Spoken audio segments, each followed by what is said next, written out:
Hey guys, welcome back to another video. In this video we're going to be talking about the top 10 champions that in my opinion don't need to be awakened to be good. So let's start off with top 10. We got Ghost. So Ghost's awakened ability, it's very useful. So she gains some power when she phase some hits.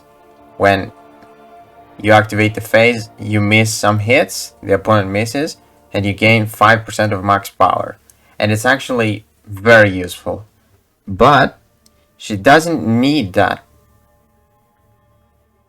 to be good. So it helps a lot, but she still can do pretty crazy stuff. You can like use her synergies, Hood, and like phase SP3s, and then like deal the massive damage with the SP2. So she's crazy. You can crit a lot, don't need to gain power.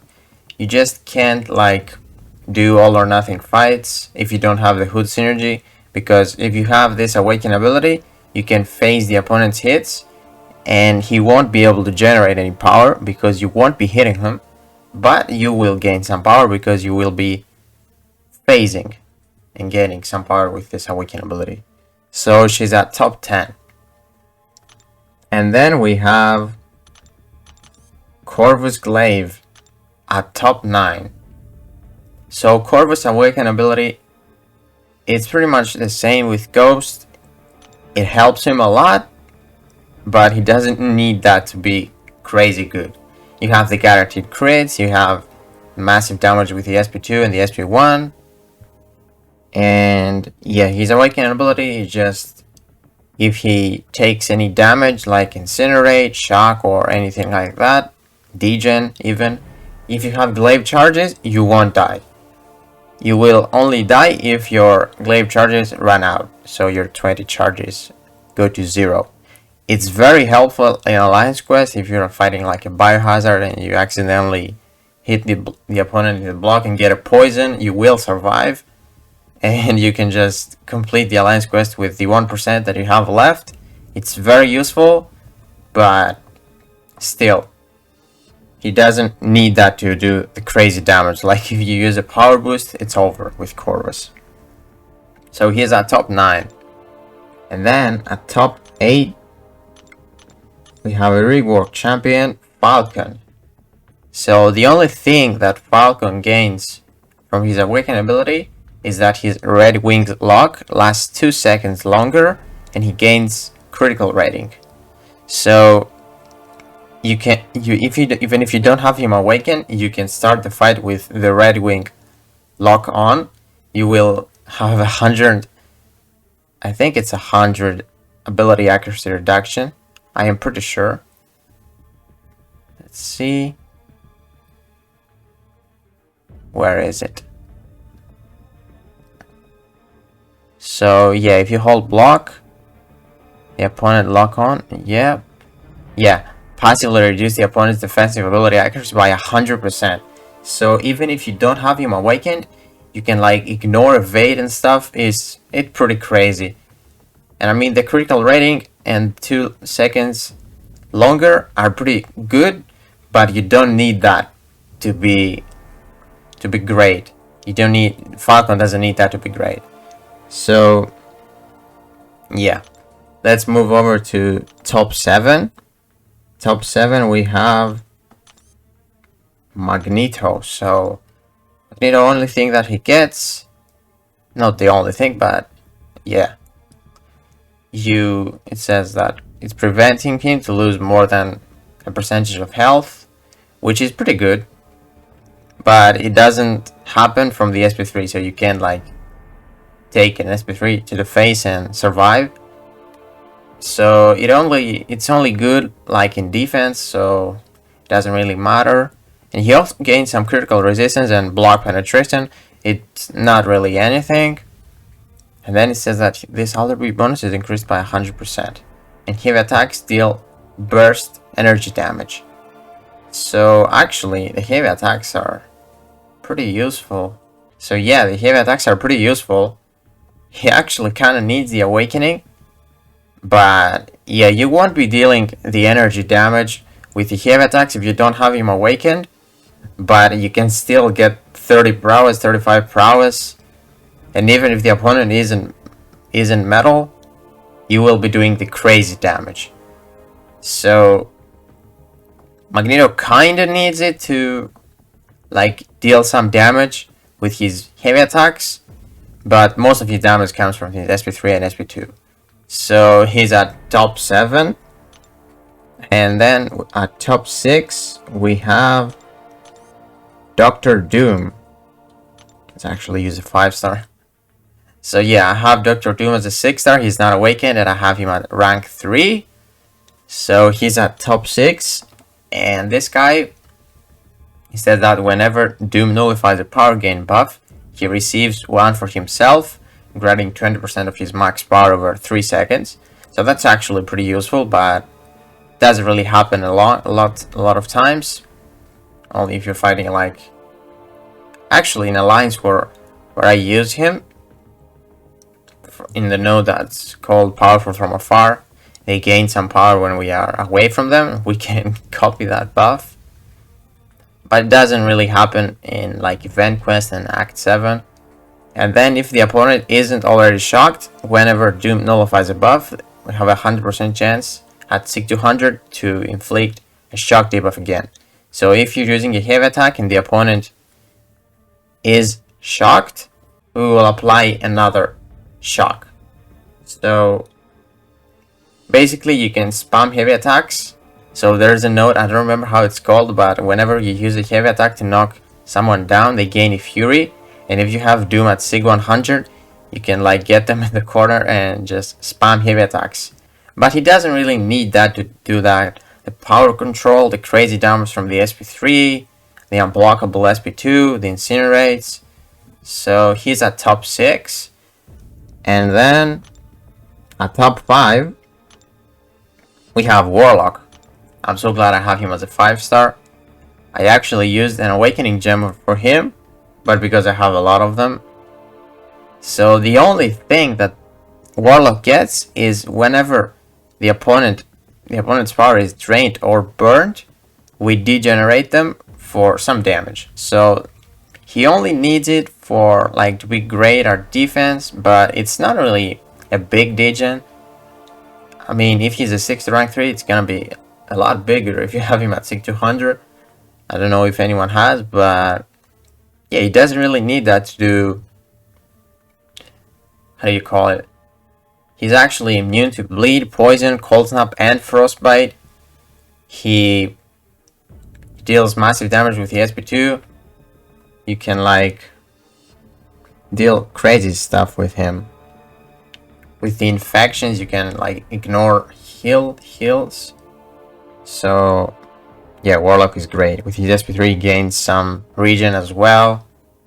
He's a pretty great champion. He's got pretty much everything.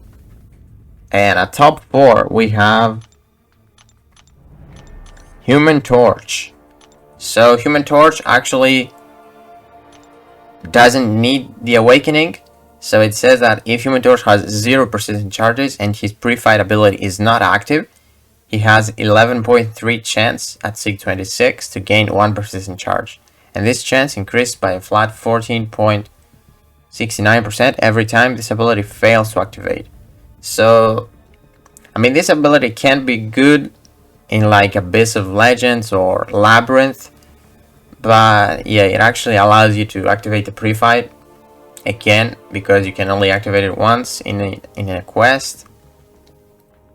So, I mean, it's not really, it doesn't really need it. I don't think it's happened to me like more than 1 or 2 times.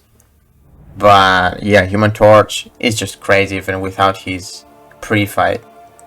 If you use his pre-fight, he's gonna be even better, but if you're fighting a Mystic with Human Torch, you can even gain the pre-fight pretty quick. If you apply, I think, 7 or 8 Incinerates, but still you have that stun from the SP2, the massive Incinerate damage. It's just crazy.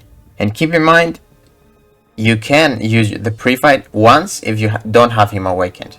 So if you're fighting like a boss at the end of a quest, you can activate it there, even if he's not awakened.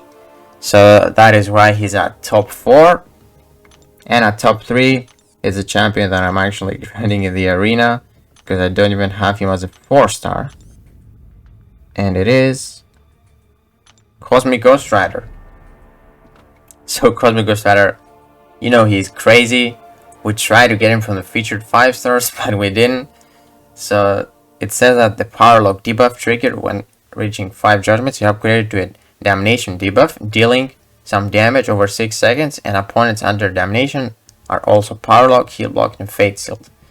So he doesn't need the Awakening, because you can still get those crazy numbers with him if you like do the rotations. I don't know how you do them because I don't have him. I'm gonna learn them though, because I'm gonna grind for him in the arena, get him as a 4-star hopefully.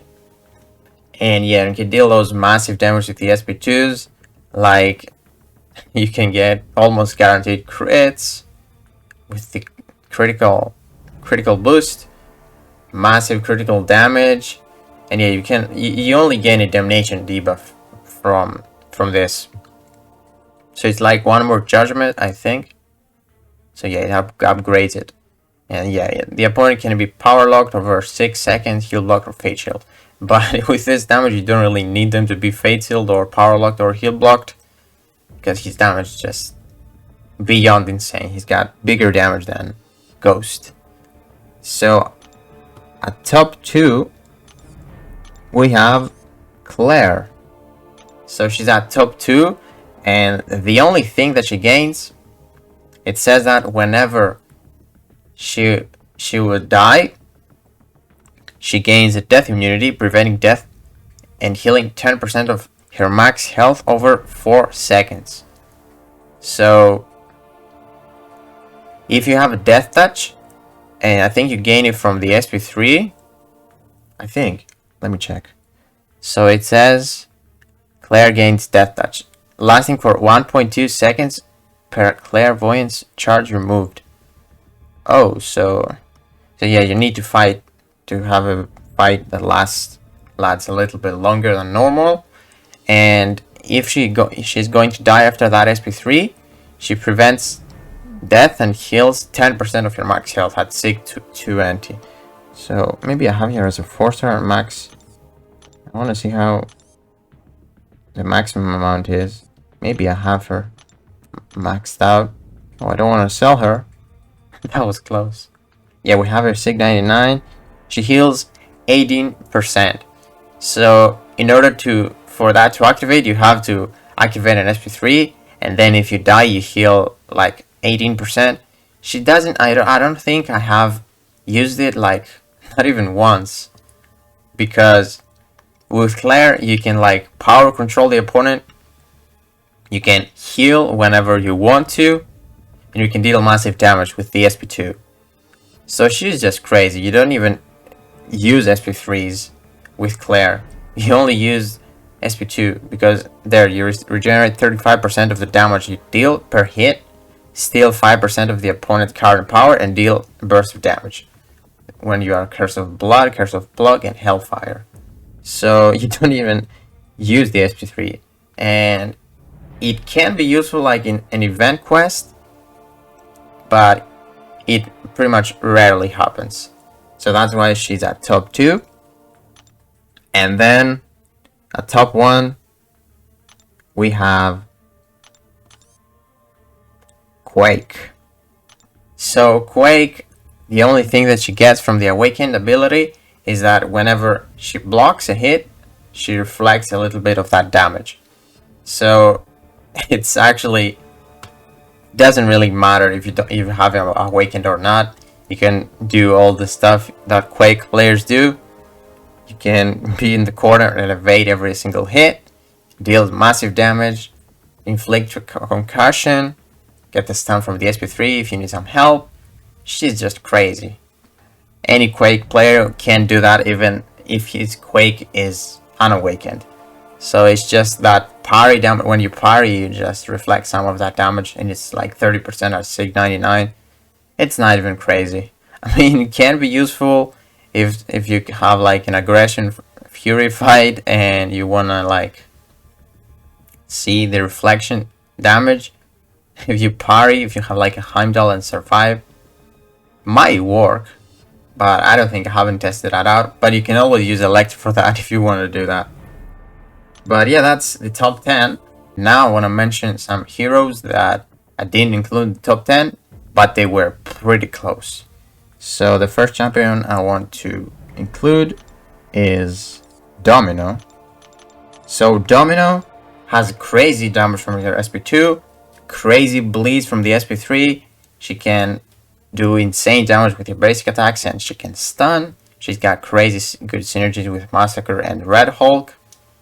She's just crazy overall. And she can be lucky, she can evade. And the only thing that she gains from the Awaken ability is critical failure. So you deal some damage, but you prevent some abilities from triggering.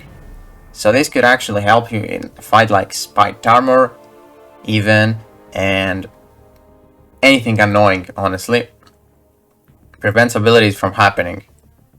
And it's actually kind of useful if you're fighting like a Korg or something like that. Can even prevent the damage. It's like crazy. She can prevent the most crazy stuff. She can't prevent Nick Fury from like his second life, but she is pretty crazy. Then we have Sunspot. Where is Sunspot? There is Sunspot. So Sunspot gains, if he's at Sig 200, he gains solar charges, and I think he gains from 1 to 40. If you have him at Sig 1, he gains 1 more. I think you start the fight with 80, yeah. And if you have him at Sig 200 as a 4 or as a 5 or a 6 star, you gain 40 of those. And 40 of those like the half you begin with. And solar charges are running out really quickly with using like an SP1 if you want to build those prowess with the SP2. And that's why it is important to have those 40 or even 30 more. Because it can be like another 5-hit combo, and then you can go to your SP2 and use it, the opponent is dead. And with this, if you don't have this Awaken ability, you will have to use the SP3 even quicker in the matchup if the opponent doesn't die from an SP2. So that's why we didn't include him. And then we have Science Champion. And it is... where is she? It's SheHulk. So SheHulk doesn't need the Awakening. She does something to the class types. Whenever you do that, Science 65% chance with each hit landed to purify a debuff. It's actually useful for Science.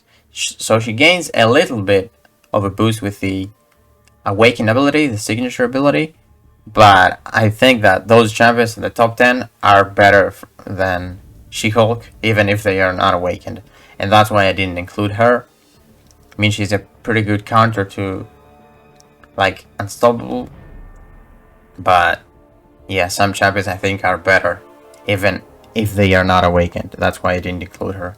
But SheHulk is a great champion for sure. And then a champion that I really wanted to include, but I didn't think he was that great, is Iceman. So Iceman, we have him at Sig 200. Oh, I didn't remember that. Iceman, he begins the fight with a Cold Snap, dealing some damage. So he may be good at defense if you have him awakened. And he deals energy damage over 20 seconds, and the opponent cannot evade when Cold Snap is on. And then Iceman can reform his Ice Armor 3 seconds faster. So, yeah, it's not really anything. But Iceman is great on Awakened. Like, if he gets added as a 6 star, and if I get him, I'm gonna be so happy. Because you have, like with the SP1, you can always apply Cold Snap again. And you can ignore evade. You can apply, how do you call those? frost bites and then detonate them with a heavy attack and deal some insane good damage. He has immunity to incinerate, bleed, and poison, so he's good with suicides. And then you can eat SP3s to the face and only lose 5% of your health, and then ice armor will come back in a little bit. The SP2 deals insane damage if you have ice armor on and some frost bites. He's just crazy good, but people have forgot about him, and me included, because yeah, some other champions are insanely good, and that's why we didn't include him at the top 10, but he's a great champion. And then a champion that I really wanted to include as well is Captain America Infinity War. And this guy, if you have him awakened, you want to have him at SIG 200, because at SIG 200 he has a 100% chance in those class types to activate the abilities that he does. But Captain, I mean, if you don't have him awakened, you can't how do you call it? You can't use the Petrify debuff to, like, on tag champions. You can see there's a 100% chance on well-timed block whenever you parry. There's a 25% Petrify debuff, so you can't really heal reverse someone if you don't have him awakened.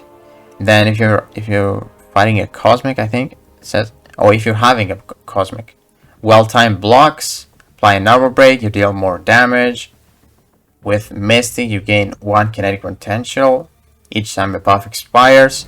There's some pretty helpful stuff with Captain if you're having him awakened, and that's why I didn't include those.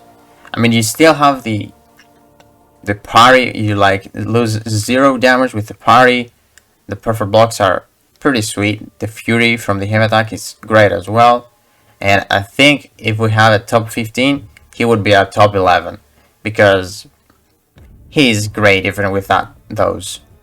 I mean, you can't counter like a Killmonger if you don't have him awakened, because you won't be able to apply armor break and stuff, and the Petrify as well are most important things.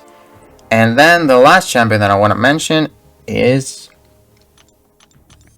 Abomination Immortal. So I don't think if I have the 4-star awakened, I don't even have the 4-star. Maybe I have the 3-star. No. So let me check what he does when he's awakened. Let me see. So I think he gets some persistent charges. So there he is. Yeah, self-inflicted poison stack. Where is it? I lost it. Yeah. Self-inflicted poison stack limit is increased to 12, and Abomination self-inflicts 3 poison at the start of the fight. And poison, petrifying, acid burn effects last 30% longer if you have him at SIG 200. So that is actually pretty huge if you have him awakened. The limit, wow, the limit is increased to 12, so you can get up to 12 poisons. And it's 10 if you don't have him awakened. And then you start the fight with 3 as well. Or, yeah, with 3. And poison, petrify, and acid burn lasts 30% longer. So he's pretty great even if you don't have him awakened. But it's pretty huge what he gets when he's awakened. So that is the top 10, guys. Let me know in the comments below if you agree with the top 10. It was really hard to decide who gets in and who doesn't. But yeah, I hope you guys enjoyed this video. If you did, please give it a like, subscribe, and I will see you in the next one.